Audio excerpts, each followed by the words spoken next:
Disclaimer, मेरी आप सबसे गुजारिश है, ये वीडियो सिर्फ एंटरटेनमेंट के लिए। मेरी वीडियो का मकसद सिर्फ सोसाइटी में गंदगी फैलाने वालों को साफ करना है, तो लिहाजा इस वीडियो को अपने दिल के फेफड़ों पे मत लेना। ज्यादा तबीयत खराब हो तो किसी अच्छे डॉक्टर के पास जाकर अपना इलाज करवा लेना। तो का हाल बा भाई लोग, आज हम बात करे वाला बानी प्रियांशु भैया के गाना के बारे में। बहुत अच्छा ट्रेंड पर चला था भाई लोग। और भाई लोग ठंडी इतना बा कि गाड़ में बर्फ़ जाम जाता है, कर बहन चुदो बहुत ठंडी बा भाई लोग।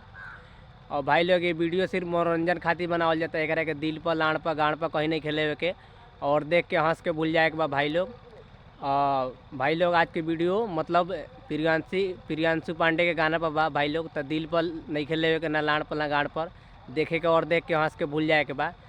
तो भाई लोग चलो ना बिना कोनो लाड़ वाला सुन के वीडियो स्टार्ट कर लो भाई लोग। जानू है लिबाज में हमारा हंस मिले आई हो। जानू है लिबाज में हमारा हंस मिले आई हो।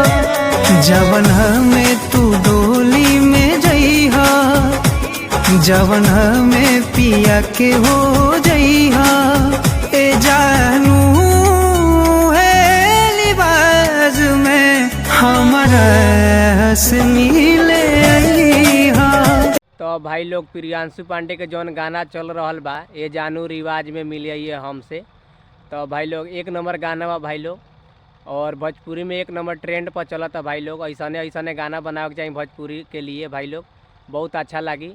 इना सरवा चोली जंगिया कुछ भी गा दिया ही तो मतलब भोजपुरी इंडस्ट्री ख़राब हो जाई। एक नंबर ये जानू रिवाज में हमसे मिले है, एक नंबर ट्रेंड पर गाना चला था भाई लोग। अब भाई लोग ऐसा के गाना गावे के चाहिए सिंगर लोग के, और भोजपुरी मतलब भोजपुरी इंडस्ट्री के आगे ले जाए के चाहिए चांद पर। तो भाई लोग ये गाना बहुत अच्छा बा, एक नंबर ट्रेंड पर बा। तो ये गाना के भाई लोग ये कहें कि जाके लाइक सब्सक्राइब करिए लोग, शेयर कर लोग, भाई के प्यार दुलार दो लोग, ठीक बा। और साथ में हमारे चैनल के सब्सक्राइब करिए लोग भाई लोग। और एक नंबर गाना बा भाई लोग, इतना अच्छा भोजपुरी इंडस्ट्री में कभी गाना ना बन रहा है। तो भाई के बहुत प्यार दुलार दो लोग, और अच्छा गाना लगी तो लाइक सब्सक्राइब करो लोग भाई लोग। एक नंबर गाना बा भैया के, और बहुत अच्छा गाना बा भाई लोग, जाके सुनर लोग और लाइक सब्सक्राइब करो लोग भाई लोग। एक नंबर गाना बा भाई लोग, भोजपुरी में एक नंबर ट्रेंड पर चला था भाई लोग। ऐसा गाना भोजपुरी में कभी ना बन रहा है। तो भाई के प्यार दुलार दो लोग और लाइक सब्सक्राइब करो लोग। और भाई 1 बिलियन गाना करो लोग ये भाई के गाना के, एकदम साफ़ सुथरा गाना बा भाई लोग। जा लोग सुनो लोग और लाइक सब्सक्राइब करो लोग भाई लोग। और भैया के बहुत प्यार दुलार दो लोग, और भोजपुरी के एक नंबर गाना बनाओ लोग, ठीक बा। इंस्टा पे एकदम वहाँ एक नंबर ट्रेंड पर करता। तो भाई लोग ये गाना के बहुत प्यार दुलार दो लोग, एक नंबर बहुत बेस्ट गाना बा। तो जा लोग सुनो लोग और लाइक सब्सक्राइब करो लोग भाई लोग। तो भाई लोग तो से एगो बात कहल चाहता नहीं कि चोली जंघिया कछिया ये सब पर गाना गाए वाला के मतलब सपोर्ट ना कर लोग, ओकरा के डिसलाइक कर लोग। जे अच्छा गावता गाना ओकरा के लाइक कर लोग, सपोर्ट कर लोग कि भोजपुरी में अच्छा गाना बने, ठीक बा। और प्रियांशु भैया के सपोर्ट कर लोग, उनका गाना के मतलब लाइक सब्सक्राइब कर लोग, बहुत अच्छा गाना कहले बड़न भाई लोग। उनका गाना के प्रमोशन कर लोग भाई लोग कि भोजपुरी में नया गाना बने, मतलब 1 बिलियन गाना करो उनका गाना के भाई लोग। और उनका गाना के मतलब प्रमोशन कर लोग और अच्छा प्यार दुलार दो लोग। एक नंबर गाना बनाओ लोग भैया के, एकदम मस्त गाना गैले बड़न भैया। और उनके गाना के सपोर्ट करो लोग, खेसारी पवन सिंह के और जितना बा लोग ये लोग के सपोर्ट ना करो लोग भाई लोग। और मतलब ये गाना के बहुत प्यार दुलार दो लोग भाई लोग। तो बस भाई लोग आज के वीडियो यहीं समाप्त करता नहीं।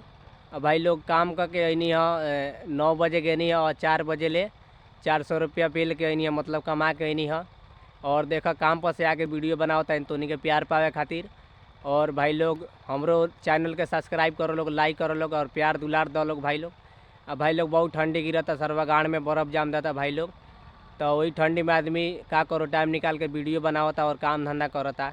तो भाई लोग ये चैनल के हमरा सब्सक्राइब करियो, लाइक सब्सक्राइब करियो, हाथ दुखा जाता भाई लोग। तब तक आज के वीडियो ही समाप्त करता नहीं, तब तक लिए बाय। तो बस भाई लोग तोनी का बहुत कमेंट करते रहा कि तोर कैमरा मैन के बा। तो ये बात तोनी के बता देता नहीं भाई लोग, हमार कैमरा मैन बा, सलाह कर ये हमार कैमरा मैन बा भाई लोग। सारा वीडियो ये शूट करेला। और देख सके लो भाई लोग शाम होता। तो भाई लोग प्रियांशु पांडे गाना के लाइक सब्सक्राइब करिए लोग। और कैमरा मैन देखल साला कितना करिया बा, करिए माल पटैले बा।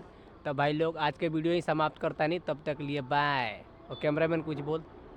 बाय।